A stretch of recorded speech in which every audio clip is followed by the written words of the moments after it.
എല്ലാവർക്കും നമസ്കാരം. Manual of office പ്രൊസീജിയറിൻ്റെ മറ്റൊരു ക്ലാസ്സിലേക്ക് ഏവർക്കും സ്വാഗതം. LD ക്ലർക്ക് പോലുള്ള തസ്തികയിലേക്ക് പ്രൊബേഷൻ പൂർത്തീകരിക്കുന്നതിൻ്റെ ഭാഗമായി എഴുതേണ്ട പേപ്പറാണ് manual of office procedure. LD clerk തസ്തികയിലെ പ്രൊബേഷൻ ലഭിക്കുവാനും പ്രൊമോഷൻ കിട്ടുവാനുമായിട്ട് MOPയും അക്കൗണ്ടൻസി ലോവറും പാസ്സാകേണ്ടതുണ്ട്.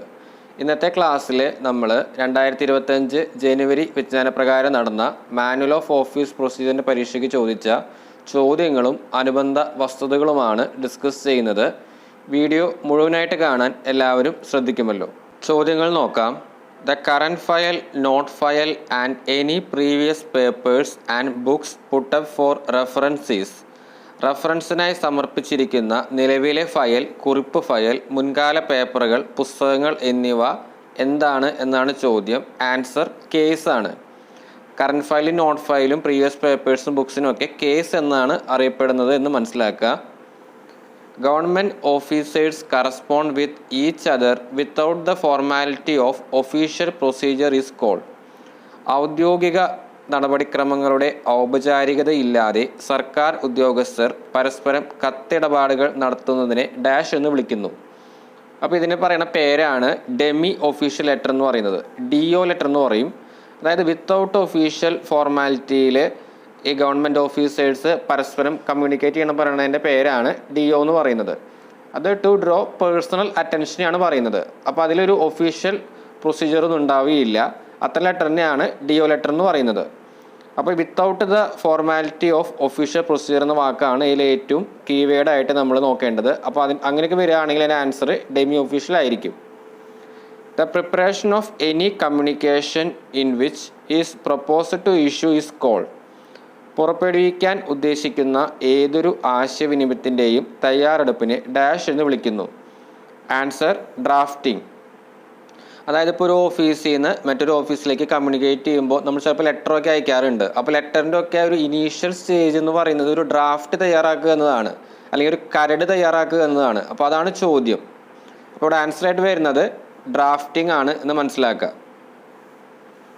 A paper is said to be registered when it is given a current number and ended with an abstract in the personal register is called.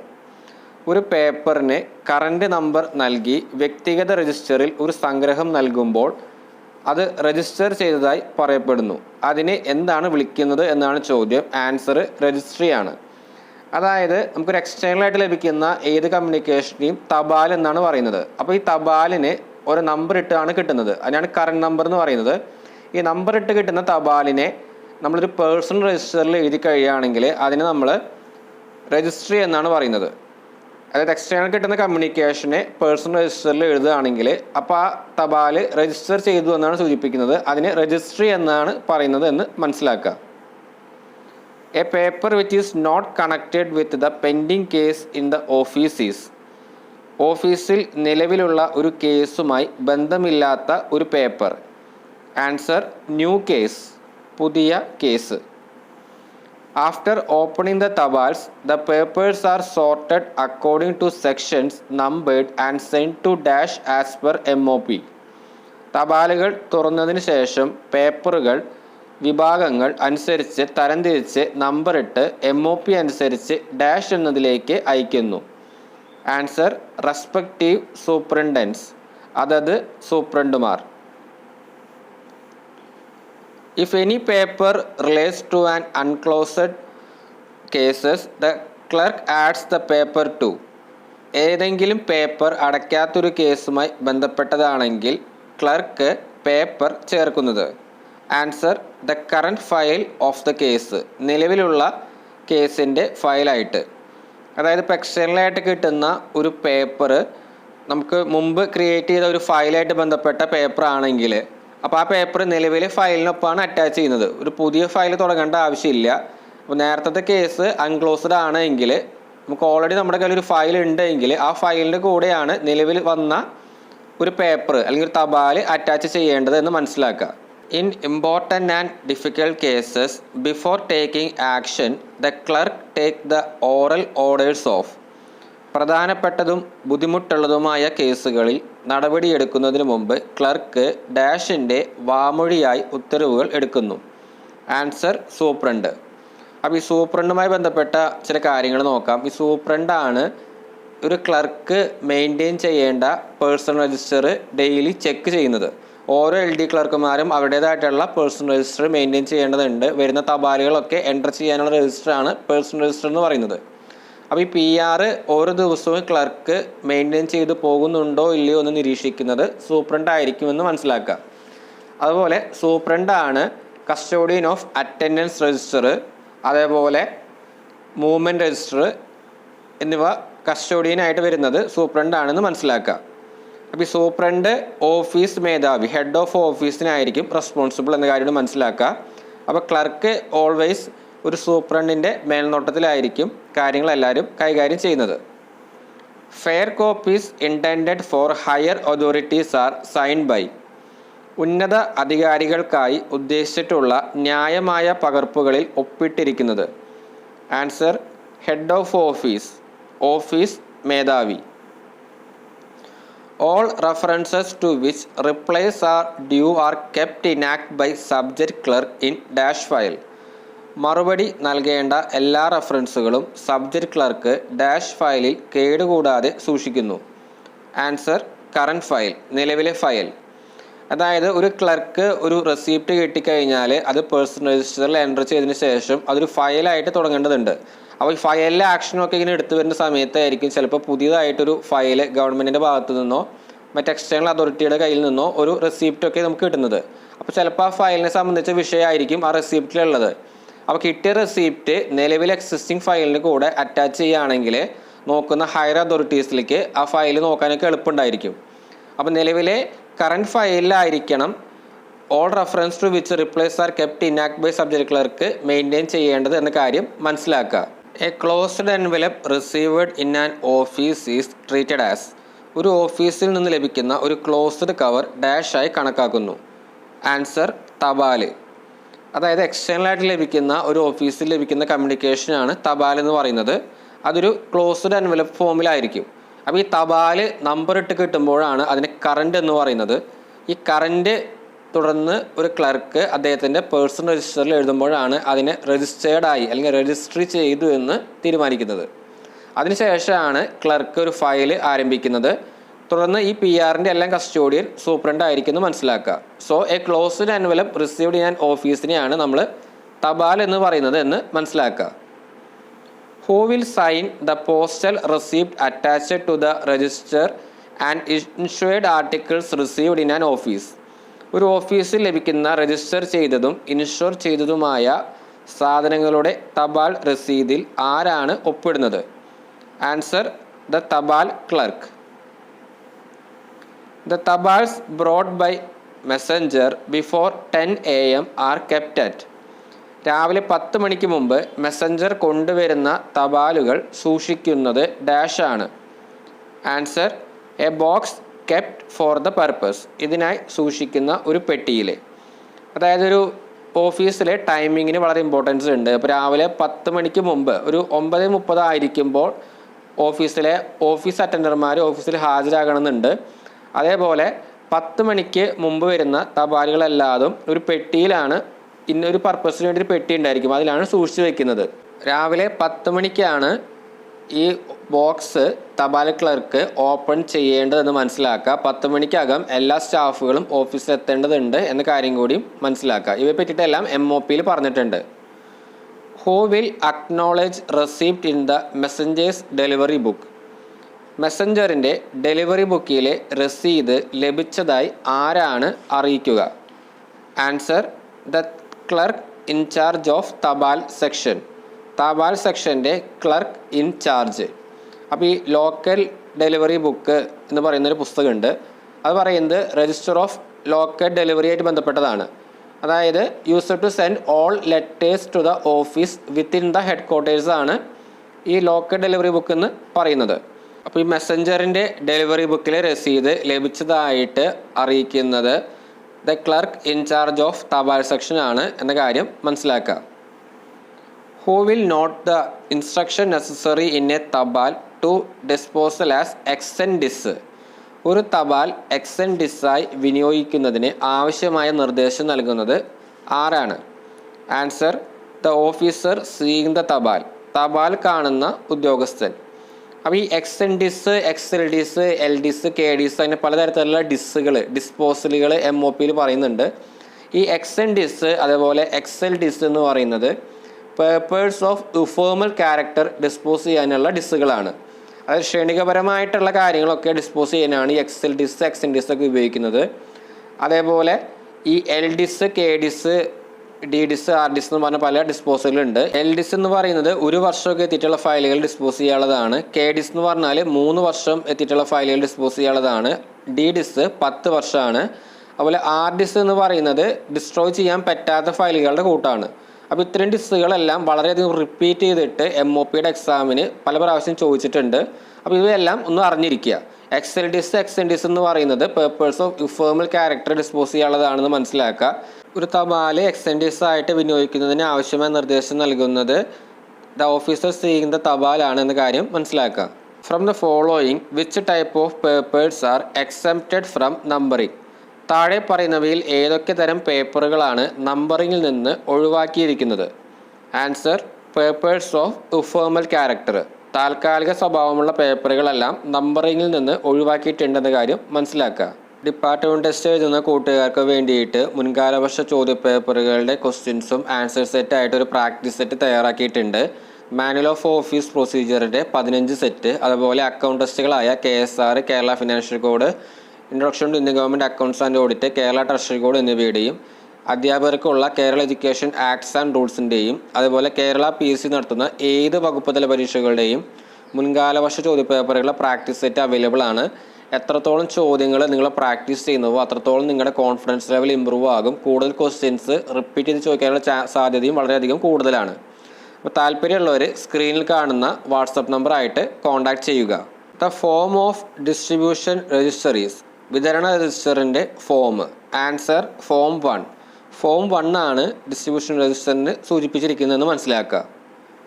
In small offices how many distribution registers are മെയിൻറ്റെയിനിങ്സ്?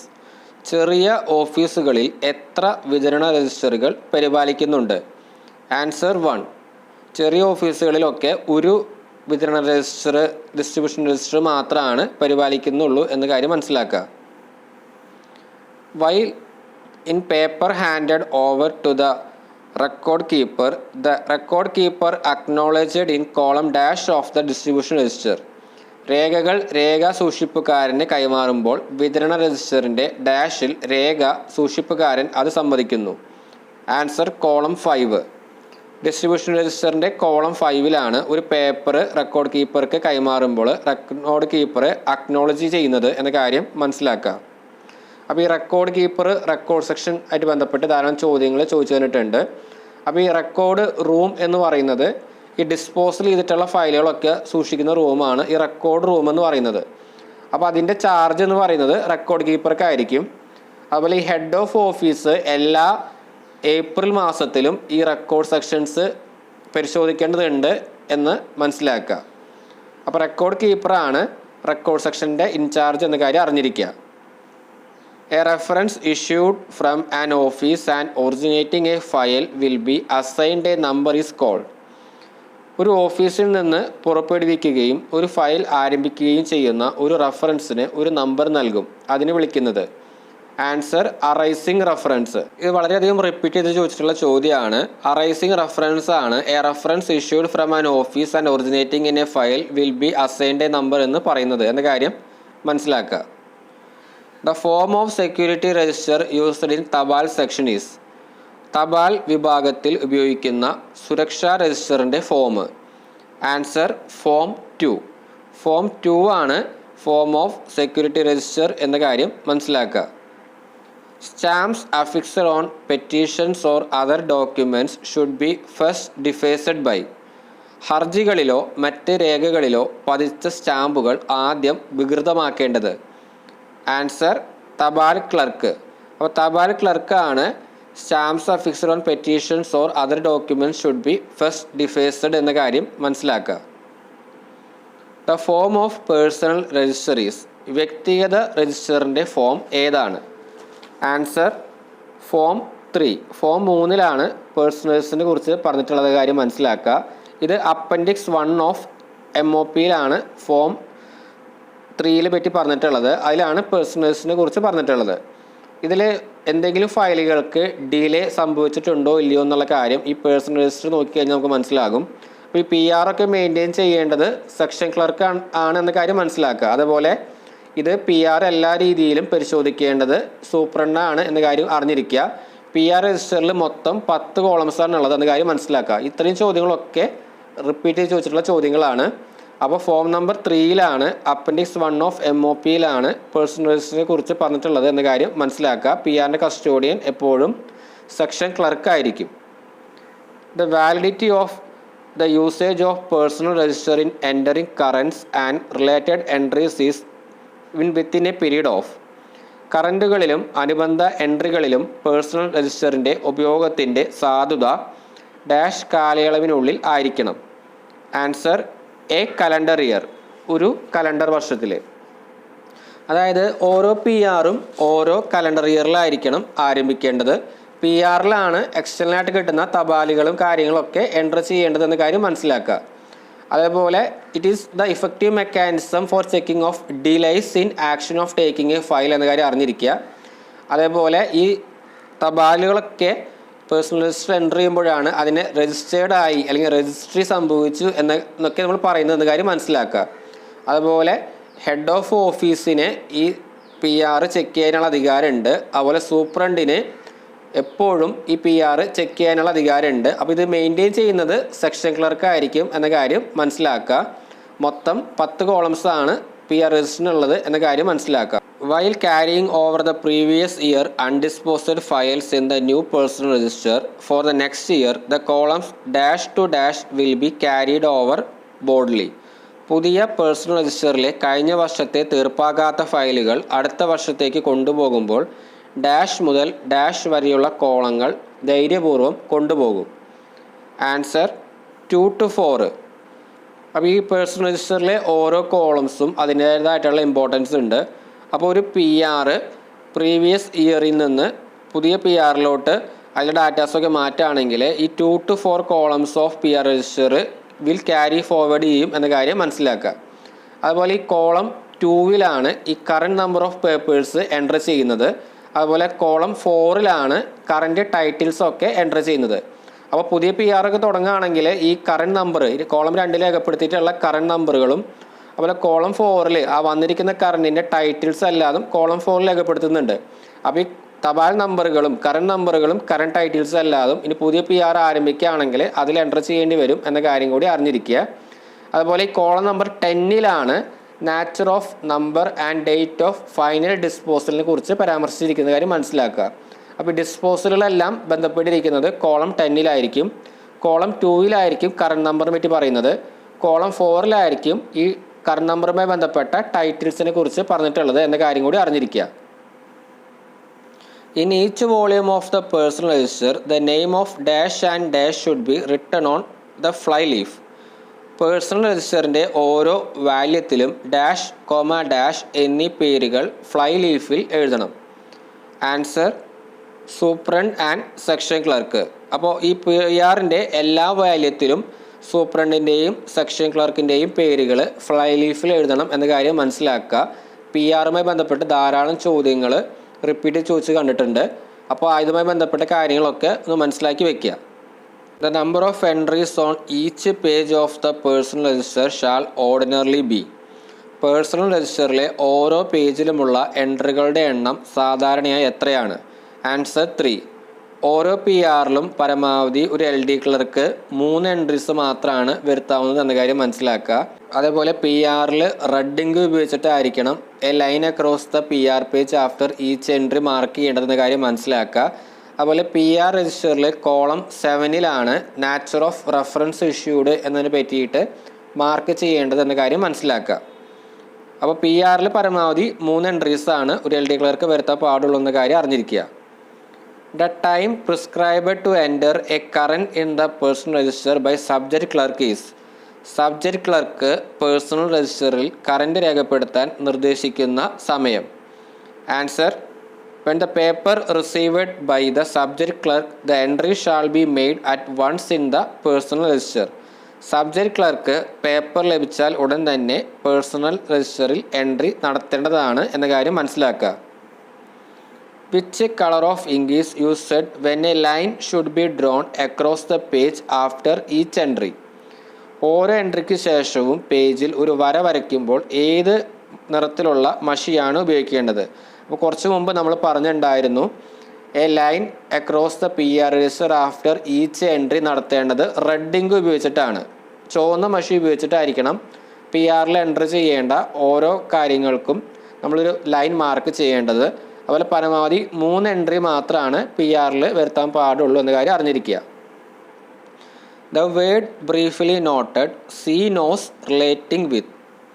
സീനോസ് എന്ന വാക്ക് ചുരുക്കത്തിൽ പരാമർശിച്ചിരിക്കുന്നു. ഇതുമായി ബന്ധപ്പെട്ടിരിക്കുന്നത് answer method of registry of papers. പേപ്പറുകൾ register ചെയ്യുന്ന രീതിയിലാണ് സീനോസ് എന്ന് മാർക്ക് ചെയ്തിരിക്കുന്നത്. In which column the personal register used to entering the title. Personal രജിസ്റ്ററിൻ്റെ ഏത് കോളത്തിലാണ് തലക്കെട്ട് നൽകേണ്ടത്? ഇപ്പം നമ്മൾ കുറച്ച് മുമ്പ് ഡിസ്കസ് ചെയ്തതായിരുന്നു. കോളം 4ലാണ് ടൈറ്റിൽ നൽകേണ്ടത് എന്ന കാര്യം മനസ്സിലാക്കുക. കറണ്ട് ടൈറ്റിൽസ് ഒക്കെ വരുന്നത് കോളം 4ലാണ്. മറ്റ് ഓപ്ഷൻസൊക്കെ നോക്കാം. കോളം 2ലാണ് current number of paper received mark ചെയ്യേണ്ടതെന്ന കാര്യം മനസ്സിലാക്കുക. കോളം 5ലാണ് date of submission of paper to superior officer എന്ന കാര്യം രേഖപ്പെടുത്തിയിരിക്കുന്ന കാര്യം മനസ്സിലാക്കുക. അപ്പോൾ മൊത്തം 10 കോളംസാണ് PR അതിൽ കോളം 2ലാണ് കറണ്ട് നമ്പറിനെ പറ്റി പറയുന്നത്, കോളം 4ലാണ് ടൈറ്റിലിനെ പറ്റി പറയുന്നത്, കോളം 5ലാണ് date of submission of papers to superior ഓഫീസേഴ്സിനെ പറ്റി പറയുന്നത് എന്ന കാര്യം മനസ്സിലാക്കുക. Whenever a paper is submitted by the clerk to a gazetted officer, column dash is used to noting the fact and submission of it. ഒരു clerk ഒരു gazetted ഓഫീസർക്ക് ഒരു പേപ്പർ സമർപ്പിക്കുമ്പോഴെല്ലാം അതിൻ്റെ വസ്തുത രേഖപ്പെടുത്തുന്നതിനും സമർപ്പിക്കുന്നതിനും ഡാഷ് എന്ന കോളം ഉപയോഗിക്കുന്നു. അപ്പോൾ നമ്മൾ കുറച്ച് മുമ്പ് പറഞ്ഞിട്ടുണ്ടായിരുന്നു കോളം 5ലാണ് date of submission of paper to superior ഓഫീസറിനെ കുറിച്ച് പരാമർശിച്ചിരിക്കുന്ന കാര്യം മനസ്സിലാക്കുക. അപ്പോൾ ഇവിടെ കോളം 5ആണ് ആൻസർ. കോളം 4ലാണ് ടൈറ്റിൽസിനെ കുറിച്ച് പറഞ്ഞിട്ടുള്ളത് എന്ന കാര്യം കൂടി അറിഞ്ഞിരിക്കുക. മൊത്തം PR 10 കോളംസാണ് ഉള്ളത് എന്ന കാര്യം കൂടി മനസ്സിലാക്കുക. The date of receipt of a file or paper after the decision or instruction from the responsible gazetted officer is noted in column number. ഉത്തരവാദിത്തപ്പെട്ട ഗസറ്റഡ് ഓഫീസറിൽ നിന്നുള്ള തീരുമാനം അല്ലെങ്കിൽ നിർദ്ദേശം എന്നിവയ്ക്ക് ശേഷം ഫയൽ ഓർ പേപ്പർ ലഭിച്ച തീയതി കോളം നമ്പർ ഡാഷിൽ രേഖപ്പെടുത്തിയിട്ടുണ്ട്. Answer column 6. അപ്പോൾ PR കോളം നമ്പർ 6ലാണ് the date of receipt of a file or paper after decision of instruction from the responsible gazetted ഓഫീസേഴ്സിനെ കുറിച്ചിട്ട് ഉള്ള കാര്യം രേഖപ്പെടുത്തിയിട്ടുള്ളത് എന്ന കാര്യം മനസ്സിലാക്കുക. അപ്പോൾ ഇത്രയാണ് 2025 ജനുവരി വിജ്ഞാനപ്രകാരം നടന്ന MOPയുടെ പരീക്ഷയ്ക്ക് ചോദിച്ചിട്ടുള്ള ചോദ്യങ്ങളുടെ ആദ്യത്തെ സെക്ഷൻ. അപ്പോൾ ക്ലാസ്സുകളെല്ലാം നിങ്ങൾക്ക് ഉപകാരപ്പെട്ടു എന്ന് കരുതുന്നു. MOPയുടെ പുസ്തകം നമുക്ക് എക്സാം ഹാളിൽ കൊണ്ടുപോകാൻ സാധിക്കില്ല എന്ന കാര്യം മനസ്സിലാക്കുക. അപ്പോൾ ധാരാളം ചോദ്യങ്ങൾ മുൻകാല വർഷ ചോദ്യങ്ങൾ ഉപയോഗിച്ച് പ്രാക്ടീസ് ചെയ്ത് വർക്കൗട്ട് ചെയ്യാൻ കൂട്ടുകാർ പ്രത്യേകം ശ്രദ്ധിക്കേണ്ടതാണ്. ധാരാളം ചോദ്യങ്ങൾ നിങ്ങൾക്ക് ഇപ്പോൾ മനസ്സിലാക്കി ഉണ്ടാവും. കൂടുതൽ റിപ്പീറ്റ് ചെയ്ത് ചോദിച്ചിട്ടാണ് ചോദിച്ചിട്ടുള്ളത്. അപ്പോൾ എത്രത്തോളം ചോദ്യങ്ങൾ നമ്മൾ പ്രാക്ടീസ് ചെയ്യുന്നു അത്രത്തോളം നമ്മുടെ വിജയസാധ്യത വർദ്ധിക്കുന്നതായിരിക്കും. അപ്പോൾ കൂടുതൽ ക്വസ്റ്റ്യൻസ് എല്ലാവരും പ്രാക്ടീസ് ചെയ്യുക. ക്ലാസ്സുകളെക്കുറിച്ചുള്ള നിങ്ങളുടെ അഭിപ്രായങ്ങൾ കമൻറ്റ് ചെയ്യുക. എല്ലാവർക്കും ക്ലാസ്സുകൾ ഉപകാരപ്പെട്ടു എന്ന് കരുതുന്നു. മറ്റൊരു ക്ലാസ്സിൽ പുതിയ വീഡിയോ ആയിട്ട് കാണാം. Thank you.